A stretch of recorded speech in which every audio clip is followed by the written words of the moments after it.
নেছারাবাদে ৩ দিনের ব্যবধানে গৃহবধূর আত্মহত্যা। পরিবারের দাবি তার সাথে বথ জিনের আছড় ছিল।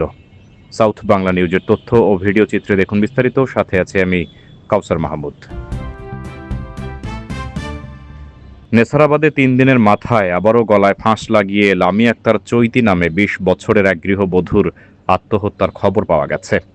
বৃহস্পতিবার সকাল ১০টার সময় উপজেলার সোহাগদল ইউনিয়নের ৪ নং ওয়ার্ড বর্ষাকাঠি গ্রামে ওই ঘটনা ঘটে। গৃহবধূ তাদের বসত ঘরের দোতলায় আড়ার সাথে গলায় ওড়না পেঁচিয়ে আত্মহত্যা করে। তবে কি কারণে আত্মহত্যা করেছে তা এখনো জানা যায়নি। তবে চৈতির সাথে খারাপ জিনের আছড় ছিল, এ তথ্য পরিবার থেকে বলা হয়েছে। এ বিষয়ে নেছারাবাদ থানায় একটি মামলা প্রক্রিয়াধীন রয়েছে। গত ১ বছর পূর্বে লামি আক্তার চৈতির বিয়ে হয়েছিল আলকিরহাট বাজার সংলগ্ন বটতলা এলাকায় ফরেস্ট অফিসার দেলোয়ার হোসেনের ছেলে আসিফের সাথে। কিন্তু পড়ালেখা শেষ না হওয়ায় চৈতিকে তার শ্বশুরবাড়িতে আনুষ্ঠানিকভাবে তুলে নেওয়া হয়নি। চৈতি স্বরূপকাঠি সরকারি কলেজের ডিগ্রি প্রথম বর্ষের ছাত্রী ছিল।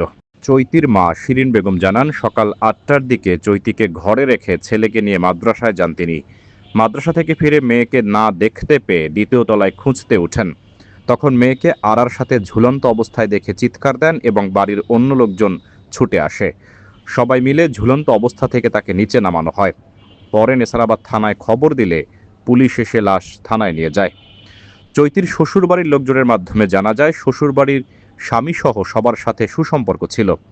কিন্তু কিছুদিন পূর্বে চৈতি আলকিরহাট থেকে বাসায় যাওয়ার সময় ভয় পেয়েছিল। সেই থেকে অস্বাভাবিক আচরণ করত। তার বোন জানান, চৈতির সাথে খারাপ জিনের আছড় ছিল, এই কারণে মাঝে মধ্যে অন্যরকম আচরণ করত। আমার মা এবং চৈতির শাশুড়ি মিলে কয়েক মাস আগে এজন্য কবিরাজের চিকিৎসা নিয়েছেন। বথ জিনের কারণ থেকে আত্মহত্যা করতে পারেন বলে আত্মীয় স্বজনেরা প্রাথমিকভাবে ধারণা করছেন।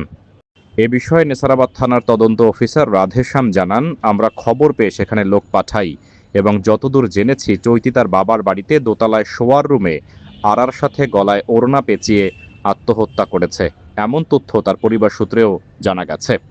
তবে এ বিষয়ে থানায় মামলা প্রক্রিয়াধীন রয়েছে। লাশ ময়না তদন্তের জন্য সকালে পাঠানো হবে। তদন্ত শেষে লাশ তার পরিবারের কাছে হস্তান্তর করা হবে।